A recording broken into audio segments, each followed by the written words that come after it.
Namaskaram, Sadguru. Where are you? Where are you? Where are you? Oh. So my name is Ujasvika Sahu. I would first like to really give a warm welcome to you from the JJ campus on behalf of the students. So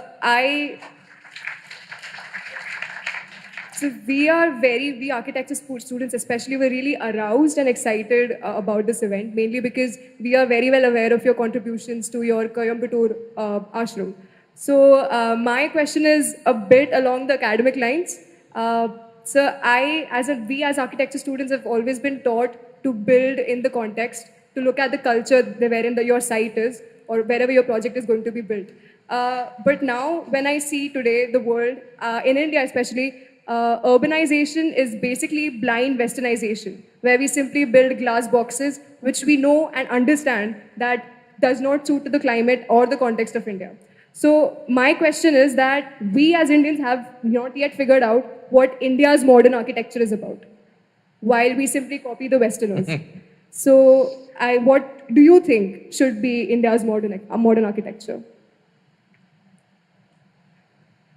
Why we copy the West, not just in architecture, in just everything.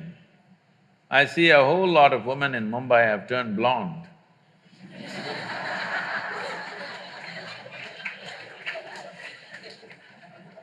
I have no problem if your hair turns blue or green or purple or red, but blonde. I have no problem with that color either, it's just that they left us 70 years ago, but they're still living in our minds.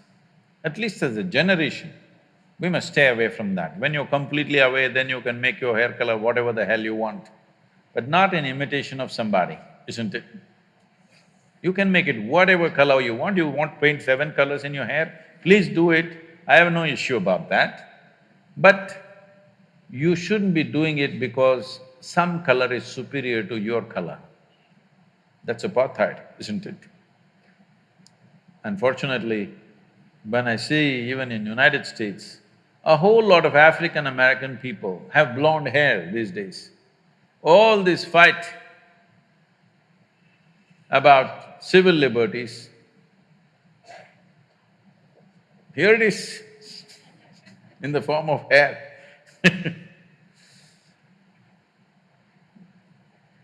What you like you can do, but you are not doing what you like. There's a compulsiveness about doing certain things.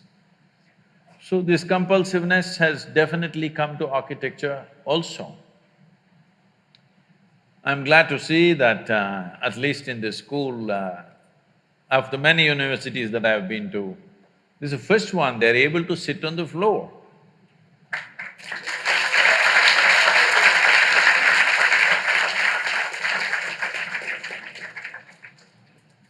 Most people are stuck like this, you know. See, I can't sit without a chair or I can't walk without a crutch. Is it very different, I'm asking? In some way you crippled yourself, isn't it? What are you going to do if I leave you in the forest? How are you going to shit, I'm asking? Yes? Because people think there is some kind of fashion in crippling yourself. So this has gone into every aspect of our life and architecture. What to say of… See, if you look back at ancient India, what aesthetics! I'm sure you're all students of… many of you are students of architecture, or even if you're an artist, you notice many things. This is my problem. When I look at something, even if it's little off, even if it's minutely off, my eye doesn't miss it. So all the time everything bothers me little things which are off, geometrically off. Because my experience of life is largely geometric. For me, colors, textures, everything comes later. For me, something is geometrically right is very, very important. Because this is the essence of creation. In the physical world, the most important aspect is geometric perfection. The planets are going around the sun for quite some time, not held together by a steel cable or something. Geometric perfection is keeping it going, isn't it? If the geometry goes off of this solar system, that's the end of it. It'll all fly into oblivion. So geometry is very important. In the yogic sciences, the entire yogic sciences on the physical level is just about aligning your geometry, your individual geometry, to the cosmic geometry so that at some point there is no difference between you and the cosmos. You experience everything as yourself simply because you have attained to a certain level of geometric perfection. It's not just in the body, in your physiological structure, yes, but in your chemical structure, in your energy structure, you get your geometry aligned with the larger geometry so that you and that larger phenomena feels just the same because they're properly aligned. A machine, let's say an engine, let's say a car engine, if we say it is well engineered, essentially we are saying it's geometrically perfect. Yes or no? It is geometrically so perfect, there is least amount of friction. The same goes for this. If it is geometrically perfect, there is least amount of friction. If there is least amount of friction, there is very little wear and tear in terms of life. So architecture is dwellings and usable buildings that we build. In some way, they must find their place with the rest of the creation. I think we've lost this completely simply because we got certain liberty with material. Once steel and concrete came, we thought we can build like this, we can build like this, we can build like this, whichever way we want because of the strength of the material. Doing things with just sheer force is all right sometimes for utility. But if you do everything like that, your life will become ugly. Not only the building, your life will become ugly because you're doing things with force. Life is beautiful when we can do things with minimum force and maximum impact. Yes or no? Anything that we do it with minimum force but with maximum impact, then life feels aesthetic and beautiful. If you exert maximum force for minimum impact, that's a crude way to live.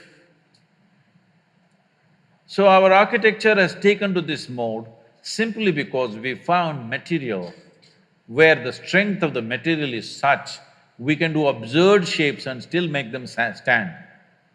Something which has no right to stand up geometrically is standing up simply because of the strength of the material. If we withdraw from that excitement of finding new material to more sensible geometry in the world, well, you will see world will feel much better. People will be much healthier physically and mentally if they live in such buildings. There'll be many other benefits. Above all, you will cause minimum disturbance to everything around you. So, when we started designing buildings, now everybody is in appreciation and in agreement, but when I first started talking about it, our own people who are around me, they look at me like this, and once I turn back, they roll their eyes at each other, is he gone crazy? It's not that I have a rear view mirror, they don't understand this. But it took a lot of talking and talking and talking and talking endlessly to make them understand that it'll work.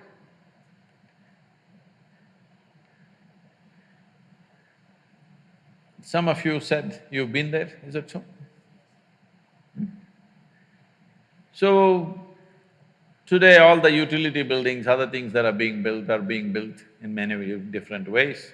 But fundamentally, anything concerned with the spiritual process in the temple that was built there, mainly they're standing because of geometric perfection, not because of the strength of the material. For example, the dome, it's the largest elliptical dome of its sort, 72 feet in diameter. It's not semicircular, it's elliptical like this. And there is no cement, there is no concrete, there's no steel. The simple technology is all the bricks are trying to come down at the same time, but they cannot come down. It's just like if 10 of you try to go through the door at once, you cannot go unless one person has some courtesy and they step back. It's my confidence in the bricks that they don't have courtesy, none of them will ever step back. So they stood there. The force of gravity, which is supposed to bring it down, held it up.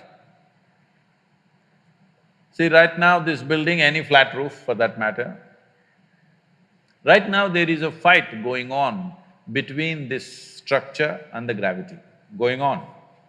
Right now going on or not? It is going on. One day somebody will win. Who do you think will win? Gravity will win, for sure. But we built buildings in such a way, because of gravity, it is staying up. It is not something, if you observe things in nature, it's all… a whole lot of things are built like this. So, we'd never used any steel, just brick, soil, sometimes a percentage of lime, that's about it. And the feel of these buildings is very different because there is no tension in the building, there's no stress happening all the time. So I keep joking, see, the building itself is meditating, at least you'll better learn something. The buildings are meditative because there's no stress in them. They're using the forces which are trying to pull them down as the force to stay up. This is something every human being should learn. What are the forces which try to bring us down? That is what you must use to go up. In a way, if you know something about aerodynamics, you would know aerodynamics is not against gravity. It is just using gravity to take off in a certain way. An airplane with the right kind of wings is not necessarily against gravity. But a rocket is against gravity. It's just the kind of thrust it has is like a forceful way of getting away. But an airplane is not made like that, simply it's carrying tons and tons, you know. It doesn't matter how many times you have seen an airplane land and take off, you can still go on watching because there is something amazing about it that some 120 tons simply takes off and flies. If it is… see, there are two kinds of flying machines, there are rotary wing machines and there are fixed wing machines. That is, fixed wing airplanes and the helicopters. A helicopter is taking off with sheer force. If you don't know this, I'm I'm a licensed helicopter pilot. So, helicopter when you fly, moment to moment you have to keep it flying. But when you fly an airplane, all you have to do is take off and just leave it. Landing you must know unless you're a Bin Laden pilot. Landing you have to learn. Those guys didn't want to learn landing they are different. But it's only the landing which is really the challenge, rest of it is just child's play. Actually, if you put a 10-year-old boy, he will make a 747 takeoff. Only landing is a problem.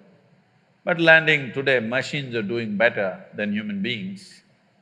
I will, like when I'm flying this Air India from Mumbai to New York 3-4 times in a year, sometimes I'm there with the pilots talking to them, then I was just discussing these things and said, to what extent are you using the autopilot? He said, Sadguru, we feel ashamed in front of you to say this, but she lands better than us. You just let it, it lands by itself. It has all the data, how Mumbai airfield is made. If you just set it and sleep, it will land. People are talking about driverless cars, that's never going to happen in Mumbai traffic. But a pilotless airplane is very much a doable thing. It's only people's fear you have to manage, that the airplane is flying without a pilot, you have to manage the passengers. That's the only problem. Otherwise, it's very easy to make a pilotless airplane. Lot of pilots are sleeping. Now there, by law, if the flight is more than some 4 hours or so, a pilot can sleep for 40 minutes or 50 minutes, something. There is a law now that they can actually officially sleep. Because it's a big sky, it's not going to hit anything. Why I'm saying this is, the same goes for buildings. You can make the building either come up like with some exuberance, or it's standing like a depressed person. This is something… suppose you see a building like a human being, do you want to look at their face or you want to avoid their face? That's how a building should be. If you look at their face, you must feel joy. How… essentially, it's a geometric manipulation. How geometrically perfect it is will give that much sense of completeness to people when they visually see it, because the human eye is one eye on the planet which catches the maximum amount of detail. Because it catches so much detail, most important part of any physical structure is geometry. And some people can consciously catch it, others unconsciously react to it. They like it or they don't like it, that's all they know. But some people can consciously see, okay, this is the reason why it feels like this. So when it comes to architecture, it should not be in terms of European, Indian, this, that. These styles are established at a time when materials were limited, all right? The material available was so limited in those regions, accordingly they structured it, and most of the time everybody copied one architect in that area and that became the culture. That need not be the future of Indian architecture, but India having a history of tremendous aesthetics, and if you go to the ancient temples, you must come to the south because North India, most of the temples, the ancient temples are all gone. The new ones that they have built is all put up in a hurry. When they got a chance, they put it up like, you know, how they put up Ramlala, suddenly in 2 days, like that. But if you come to the south and see, one amazing thing you will see is their sense of geometry, unbelievable. How they arrived at this sense of geometry, 1,000 years ago, 2,000 years ago, absolute geometric sense in their mind. Well, you have seen the Kailash, I'm sure, at Ellora, the Kailash temple. You have seen Belur Halebeedu, have you? The Karnataka temples? Oh, it's a must-see. It's just a must-see for any human being, especially those of you who are in architecture, art, whatever you are into. Some aesthetics you are into means this is something you must see. It's more than seeing those sculptures. You must look into the minds of people who did this. If you want to look into their minds, you must withdraw yourself into that time zone. It's over 1,000 years ago, when there were no cranes, when there were no machines, when there were no trucks, when there were no any kind of mechanical things, all by hand. Why would somebody endeavor to do something so phenomenal and so almost superhuman in terms of engineering and the physical difficulty of lifting these huge rocks and doing this carving business? Why would anybody do that? What kind of passion should be firing those people to do this is unbelievable. If you see the Tanjavur temple, have you seen? This Gopuram weighs, I think, what, 180 tons, huh? 180, is it? Does anybody know? I think somewhere in that range, over 120 tons for sure. And it is at a height of 160 feet. They put a ramp of 10 miles, a mud ramp, and they brought this single piece of stone, 160 feet high above, and made a gopuram out of it. Exquisitely carved. Well, in Karnataka, what they carved is soapstone. In Tamil Nadu, Tamil people are crazy. They carved granite into very fine structures, which is far more difficult than carving soapstone. And they put it up there. What is it that's firing these human beings? Before you take up any project, you must visit this and see what kind of human beings are these, you know? Just for aesthetics, you understand? Not for livelihood. It's not a factory shed we're building, just for aesthetics. They were willing to invest their lives absolutely, everything they got. I think we need that culture back if we want to create a beautiful India, very important.